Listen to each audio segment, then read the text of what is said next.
Assalamualaikum warahmatullahi wabarakatuh. Salam SHMH Sinau Hukum Melek Hukum. Pemirsa SHMH yang saya hormati, yang saya cintai, yang saya banggakan, sebangsa dan setanah air, dimanapun Anda berada. Kembali lagi dengan saya. Kali ini pada video yang ke-290, dan kita akan membahas Undang-Undang Nomor 1 Tahun 2023 atau yang biasa kita sebut KUHP baru yang akan mulai berlaku 2 Januari tahun 2026. Dan kita pada video ini juga masih tetap membahas tentang tindak pidana perbuatan curang. Karena pasalnya cukup banyak, ada 18 pasal, dan kita membahas saat ini adalah pasal 493. Bunyi dari pasal 493 adalah dipidana dengan pidana penjara paling lama 2 tahun atau pidana denda paling banyak kategori 4 penjual yang menipu pembeli. Titik 2. Huruf A, dengan menyerahkan barang lain selain yang telah ditentukan oleh pembeli. Huruf B, tentang keadaan, sifat, atau banyaknya barang yang diserahkan. Nah ini, pembeli yang seperti ini ada kemajuan. Kalau di KUHP lama tidak ada pasal perbuatan curang yang seperti ini. Namun sekarang ini ada, ini kemajuan sehingga nanti hubungannya tidak pada hanya masalah keperdataan, tidak masuk ke hukum perdata, namun itu keadaan-keadaan yang tidak sesuai antara yang dibeli dengan yang dibayar, dibeli dan yang dikirimkan, itu masuk pasal ini. Ancaman hukumannya 2 tahun, penjual yang menipu pembeli. Jadi kejadian-kejadian A dan B ini dianggap menipu dengan menyerahkan barang lain selain yang telah ditentukan oleh pembeli. Sebagai contoh, pembeli telah menentukan bahwa yang dikirim adalah HP iPhone.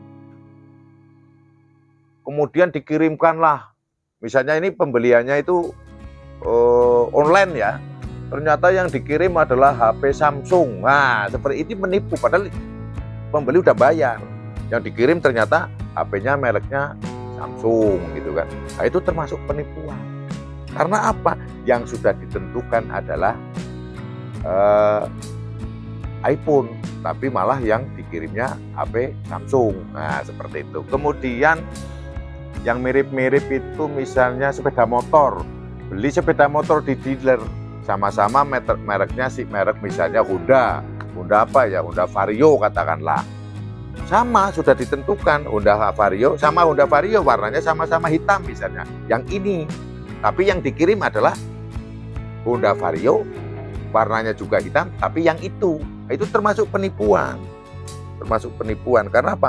Yang dikirim adalah barang yang lain, yang berbeda, bukan barang yang ditentukan. Itu satu. Apalagi ya, yang bisa, saya pikir banyak contohnya. Intinya barang yang ditentukan adalah A, tapi yang dikirim adalah yang selain daripada A. Ini adalah maksud dari huruf A pasal 493, dengan menyerahkan barang lain selain yang telah ditentukan oleh pembeli. Kemudian tentang keadaan, sifat, atau banyaknya barang yang diserahkan. Nah, ini biasanya jadinya seperti ini nih. Ini banyak sekali keadaan, sifat, atau banyaknya barang yang diserahkan. Keadaan. Jadi pada saat kita misalnya beli yang bisa busuk ini, beli daging sapi 2 kintal ke pasar, ke pedagang. Dicek fresh semua, diteliti semuanya, bukan barang yang basi, bukan barang yang lama, masih fresh, masih segar. Kemudian dikirimlah 2 kintal, ternyata yang dikirim adalah barang daging yang sudah lama, sehingga sudah busuk. Itu karena sifatnya. Jadi yang tadinya adalah segar, kok menjadi keadaannya segar, kok yang dikirim sudah tidak segar. Sifat ya. Sifat saya pikir hampir sama juga dengan keadaan seperti itu. banyaknya barang. Nah, banyaknya barang itu begini. Itu misalnya beli kayu balok dari Kalimantan. Kemudian saya membeli 4.000 batang. Misalnya kayu dari Kalimantan, kayu apa ya? Kayu merbau. Wah, kayu merbau 4.000 batang saya beli. Ternyata yang dikirim hanya 3.500 batang. Kan gitu, kan barangnya ditumpuk-tumpuk, sudah dihitung. Enggak, itu satu tumpuk, ternyata kurang 500 batang. Itu berarti pada saat dikirimkan itu jumlahnya sudah banyak, jumlah banyaknya sudah berkurang. Kemudian namun ini harus teliti nih, karena saya juga pernah mengikuti jual beli cabai. Ini jangan sampai saya juga membicarakan hukum di SHMH kemudian saya terkena hukum itu sendiri. Ada juga. Jadi begini, kalau di pedagang cabai itu kan kadang ditimbang di sini 1 ton, tapi kalau dikirim sampai ke Jakarta itu sampai angka susut, ada susut. Dalam perjalanan kena panas maka susut. Bisa jadi di sana hanya tinggal 9 kuintal 50 kilo, turun 50 kilo. Nah, kalau yang seperti itu tidak termasuk dalam kategori ini. Kenapa? Yaitu alami seperti itu. Kalau sampai seperti itu, saya termasuk yang dituntut terus itu sama pedagang. Namun itu ada persoalan, ada perjanjian. Pokoknya yang dibayar ada pada saat timbangan di sini. Bawa saksimu ke sini, bawa tenagamu ke sini untuk menyaksikan setiap penimbangan. Kalau persoalan di perjalanan susut, ya itu beda lagi. Karena dari Kulon Progo itu ya, cabai itu untuk cabai merah keriting itu, juga cabai rawit itu biasa kadang dikirim ke pasar sampai ke Jakarta, ke Kutajati, kadang juga sampai ke Jambi. Jambi ada yang minta dari sini, ada Jambi itu. Namun itu bisa kalah nanti kalau dari Lampung panen, itu Aceh panen itu menyerang Jakarta, hancur yang Kulon Progo. Tapi kalau hanya Brebes, Kediri yang panen masih eksis. Dan itu untuk cerita ya. Dan itulah yang dimaksud tentang keadaan, sifat, atau banyaknya barang.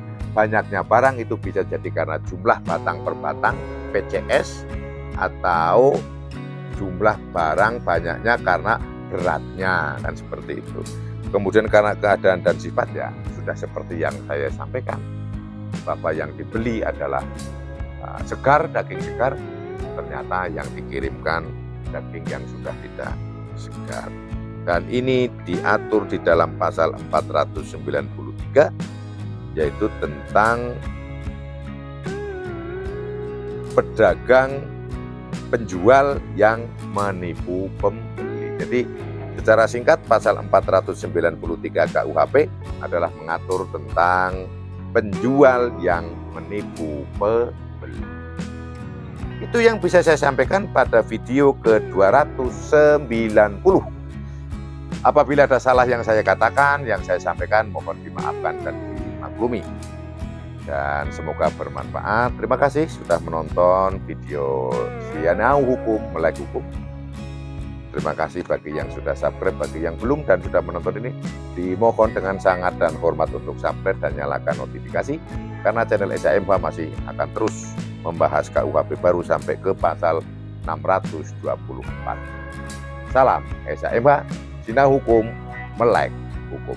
Wassalamualaikum warahmatullahi wabarakatuh. Terima kasih.